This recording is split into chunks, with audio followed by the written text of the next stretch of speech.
Ako yung going back to carnivore diet. Para ano, malakas ako magbuhat. So, kailangan ko ng itlog. Back up. Back up sa mga meat na kinakain ko. Kasi lately natsambahan ko meron ako binibilhan ng karne dito sa ano, sa Marcos Highway, pangalan Meat Chop. Bukas lang 'yon sa madaling araw. Tapos may pagka wholesale sila. Ewan ko lang yung presyo Pero ang habol ko kasi doon, bagong katay. Mararamdaman mo talaga warm pa yung meat. Kasi katayan sila talaga Slaughterhouse sila. Yung likod nila, slaughterhouse.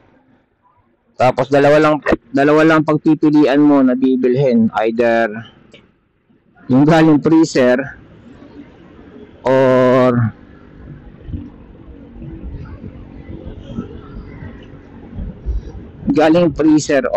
yung bagong katay. Siyempre, bagong katay. And I think mas mahal yung bagong katay. Mas mura yung galing freezer. Minsan nga yung freezer, may naamoy akong sabi ko, parang amoy patay. Alam niyo yung amoy patay. Pagbukas ng freezer, lalo lumakas yung amoy. Sabi ko, oh shit. Bakit ganun ang amoy?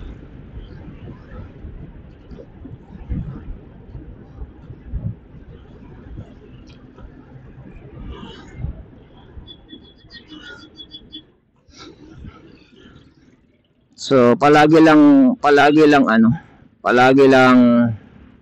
fresh. Palagi lang yung bagong katay ang bibilin pag nandoon.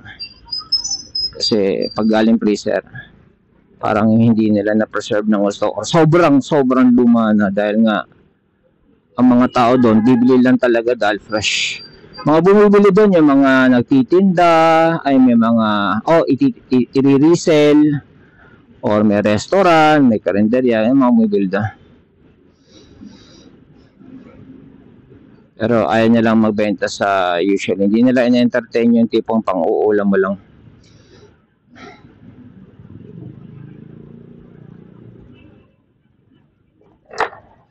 Kalawa tayo dito kasi pag dumiretso puro stoplight yan.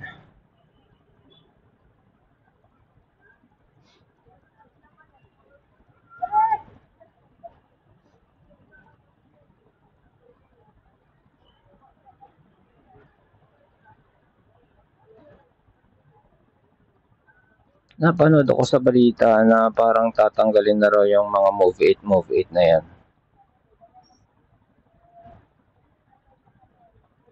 Totoo ba yan? Meron daw silang 1 month testing.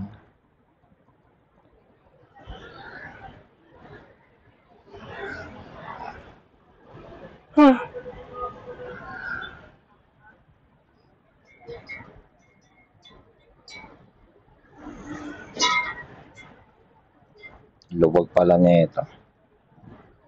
And yung sky is talagang kulay abo. Kulay abo talaga yung sky. So realistic yan.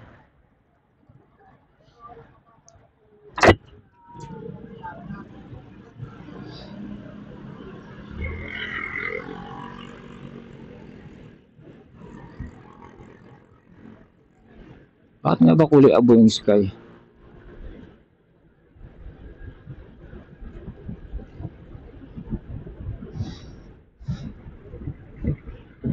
Anyways, let's buy some eggs. Katulad nito. Sipin mo, kapag bigas itong sasakyan ko, hindi ko na i-consider na dito bibili kasi magkano lang mamenos mo. Magkano ang gas.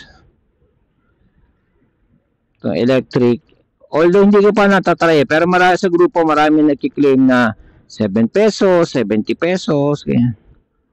Yung isang charge, line na nang nararating. And ako, hindi naman significant yung itinaas ng kuryente ko. Ever since na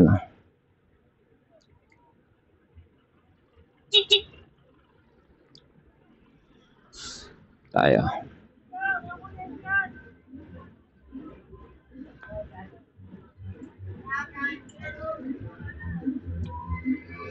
Hina talagang preno sa likod.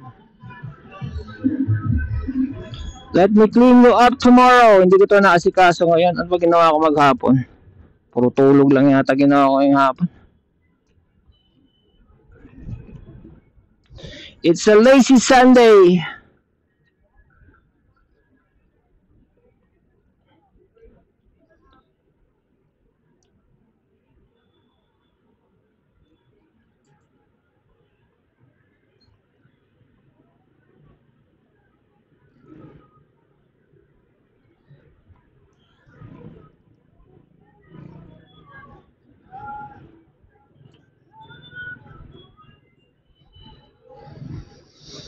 Yung mga naka-short na nagmomotor.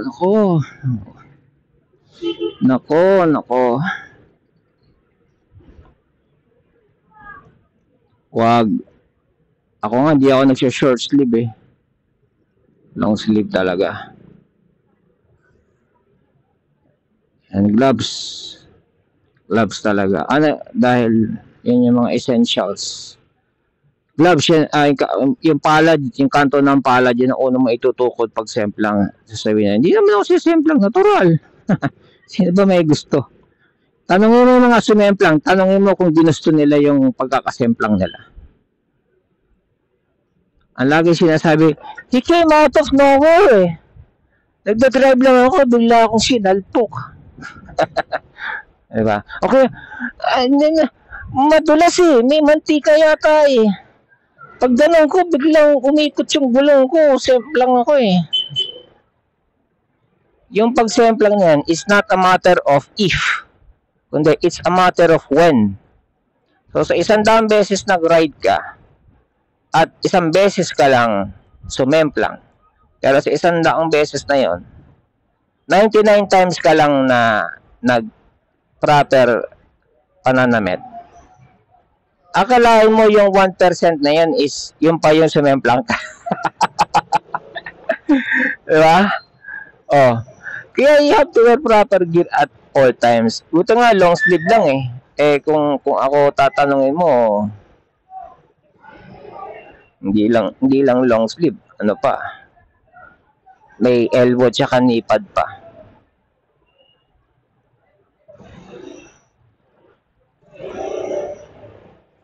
Dito na tayo sa suki natin. Napalingon ako dun sa murang prutas eh.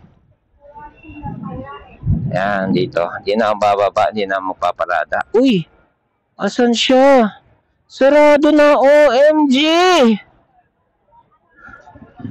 O yan, ikaw pa sinadya ko rito. O yan lang, ikot tayo. Ano ba kung mga nandito? Malalang pwede kumanan dito eh. Bango. Ba yan? Saan punta ko? Alam ko na. Doon ako bibili sa may ano. Sa may brown egg. Yan, brown egg tayo dahil wala yung isa. Gusto ko rin mag brown egg eh. Mahal kasi yung brown egg. Maliit na mahal pa. Hindi ako nagba brown egg. Pero minsan hinangad ko mag brown egg eh. So mag brown egg tayo. Itong brown egg kay Suki na to, kung meron siya, hindi naman to nawawalan. Ano to, tawag dito. Mas mura na to kumpara sa mall. Yan, sa grocery. Yan. Dito tayo punta ngayon. Tapos magwawan lang tayo. Teka, saan ba yung brown egg dito? Oh, bili na rin pala ng sibuyas. Putek, para na rin ako namalingkin na ito ah.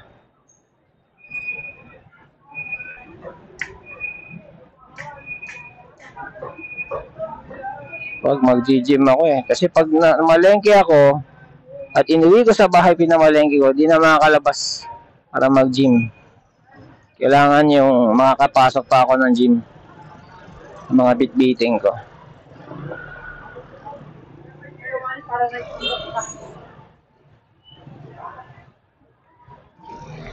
Yan, hindi pa naman ako one way pa eh.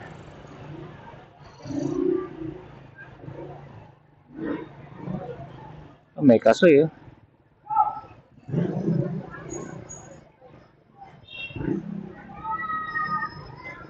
Wala. Okay, meron goods.